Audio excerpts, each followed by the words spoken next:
If you look back during World War II when we had to mobilize, or when the United States mobilized to get involved in World War II and force them to retool, build an army, it was these industries that we had at our disposal, that we had U.S. industries that were able to build the equipment we needed to involved in that war. Now, I don't believe that war should have happened. I don't believe we should have been in World War I either, but that's another story. We were tricked into those, too, but yeah, we can go into that another time. Oh, I want to make one point here real quick before you tell our listeners about your plan to retool. But anyways, what I was thinking, how they keep coming up on the TV and saying that Americans won't buy if GM and the big three were to go into bankruptcy, that nobody will buy GM automotive or Ford automotive cars or anything. But I think that if Americans knew that it was up to us to purchase American cars and products, even if these companies were to go into bankruptcy, and that we could save these companies by purchasing these vehicles, I don't think Americans would have a problem supporting bankrupt companies as long as they, saw a plan for turning. They were turning it around. Yeah, turning it around. And now Americans want to support Americans and want to support American manufacturing base. And we know with NAFTA the way that has destroyed America and the American manufacturing base. Americans want to support American and American products and American ideas. We don't want to support all these cheap foreign Chinese imports and Walmart goods. And the only reason we do is because there's nothing else available.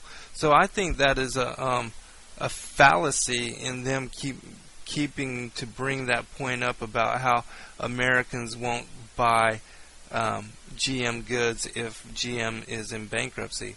Well, let me start by saying, and I won't get into it too deep, but I think there's three things that have been a drag on Detroit.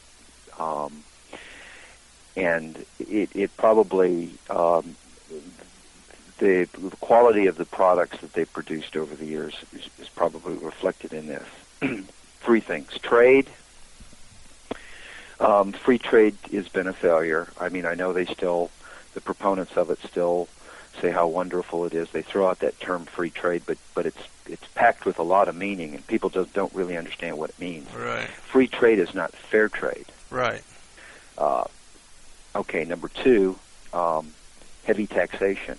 These corporations, and I know that there's a misconception about taxation on corporations. Right. But corporations that are taxed at the rate of 30+%, that's a budget item, and that is an item that is also reflected in the price of the car, because oftentimes corporations pass on that expense to the purchaser or buyer of that product. Absolutely. Okay, and thirdly has been what you touched on, and that's regulation. They have been regulated more than the foreign companies, obviously. Foreign companies have to keep up with the CAFE standards and things with the United States, but just the same. Those three things, to me, have stacked against our automobile manufacturing. Right. So with that as my basis, I believe we should try to make it a more fair playing field for the level playing field. Absolutely. And yes, will Americans buy them? Yes, they will, but the quality needs to improve. Absolutely. I myself have owned both U.S. and foreign cars, and I can tell you that there is a difference in quality, but the big three, they have been improving. Some of the interior and some of the way that the seating and the quality, the leather, just the putting together of the product has looked better to me more recently. So I do think they're on track. And what I believe, first of all, the government could do is help them and help us by either proposing an enormous tax cut for all Americans. I believe this would stimulate the economy faster than anything could possibly do it. These talks about bailouts, these talks about giving banks money, these talks about loosening credit, all of that is a charade to me when you think about how fast they could stimulate this economy with a huge tax cut for all Americans that pay taxes. Mm-hmm. It could be almost instantaneous when people see more money on their paycheck or less taken out through withholding, and the assurance that their taxes for '08, for example, would be cut by 30 or 40%. Could you imagine how that would help the economy psychologically and also in practice when people go out and actually spend more money? Yeah, all so of that. I think that's hindering us. This heavy taxation. Of course, that's a bill everybody's going to have to pay come April. Mm-hmm. No matter how they fared through the decimation of 2008. Well, you know as well as I that the leaders that are in charge, not only are many of them just ignorant and puppets on a string, the people, the elitists that are ruling this country, the corporate elite, the fascists that are in control, they're not going to do anything to help the low man on the totem pole. They're not there to support the people. That's why we have such fascist control as it is right now. Well, it's true, and you never get the right ideas are never put forth. It's always the same old stuff. Right. It's always the same old things that hinder us. And no, I'm hopeful. I was only, I guess it could be a pipe dream to think that they would ever come up with that as a suggestion. There is a good core of conservative, libertarian-minded people in the Congress whose voices are seldom heard that have advocated this. They've advocated lower taxation to get us through this, but I don't think they're going to do it. But first of all, with the motor companies, my number one recommendation would be for them to give a tax credit or a credit to anyone who buys a big 3 U.S. car. Mm-hmm. I mean, could you imagine if someone was offered $10,000 right off on a vehicle? It might be a better way to do it. It would be more of a bottom-up approach to helping the auto industry as opposed to just giving them $25 billion at the top with the assurance that they were going to use the money wisely.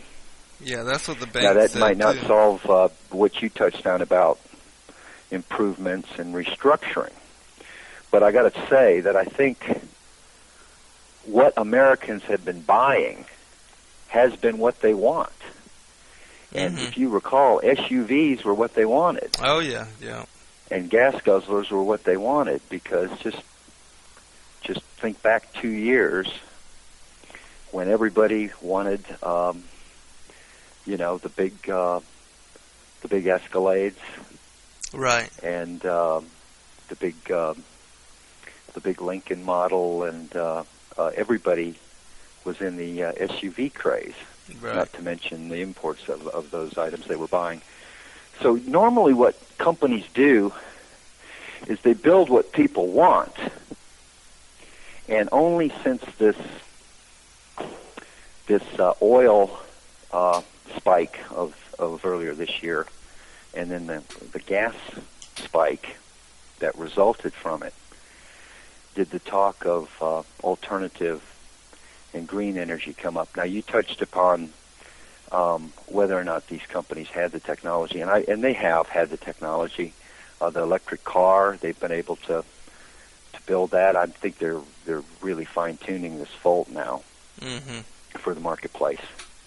But yeah, I think that is going to be the future, and I think basically what government is going to make them do in order to get this money is force them into that direction. Which is what they need to do anyways. They shouldn't allow them to scrap the project way back in the 90s. Because just think, if we still had that program ongoing, because it was there based in California, if it would have been allowed to succeed in the early 90s there in California, they could have exported that same technology, that same infrastructure to every state in our nation. And just think, we could already be off of 70%, 80% of the petroleum-based energy vehicles that we're using right now.